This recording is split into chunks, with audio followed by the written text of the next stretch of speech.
జనగామ జిల్లా కేంద్రంలోని బానారంలో ఓ ఇంట్లో 55 లక్షల రూపాయలు కొట్టేసిన 5గురిని అరెస్ట్ చేశారు పోలీసులు. 2 రోజుల క్రితం ఓ ఇంట్లో దోష నివారణ పూజలు చేస్తామని నమ్మించి 55 లక్షల రూపాయలు కాజేశారు. ఇక డబ్బులు తీసుకున్నాక ఫోన్ లిఫ్ట్ చేయకపోవడంతో పోలీసులకు ఫిర్యాదు చేశారు బాధితులు. కేసు నమోదు చేసుకుని హిజ్రాతో పాటు 4గురిని అదుపులోకి తీసుకున్నారు. ఇక నిందితుల నుంచి 30 తులాల బంగారం, 20 తులాల వెండి, 2 ప్లాట్ల కొనుగోలు పేపర్లు, ఓ కారును స్వాధీనం చేసుకున్నారు. ఎవరైనా ఇంట్లో దోష నివారణ చేస్తామని చెబితే నమ్మి మోసపోవద్దని సూచించారు జనగామ డీసీపీ రాజమహేంద్ర నాయక్. ఒక ఎక్కుడు దోష నివారణ పూజలు చేస్తానని చెప్పేసి వాళ్లకు ఆ మూఢనమ్మకం కలిగించి వాళ్ళ దగ్గర సుమారు దఫాలుగా 55 లక్షలు చీటింగ్ చేయడం జరిగింది.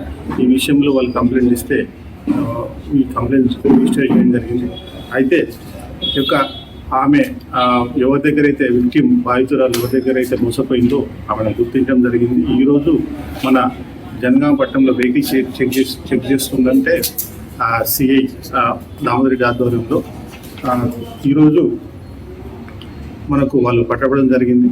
వాళ్ళ దగ్గర సుమారు 30 తులాల బంగారం, 21,60,60,000 వర్తు వాళ్ళది, అదేవిధంగా 20 తులాల వెండి, విధంగా ఒక చిట్టి 4 తులాల 6 గ్రాముల బంగారం ముత్తూట్ ఫ్యాన్లో పెట్టినట్టుగా, అదేవిధంగా 2 డాక్యుమెంట్స్, తర్వాత ఒక ఎస్టీఆర్ కార్ కూడా సీజ్ చేయడం జరిగింది.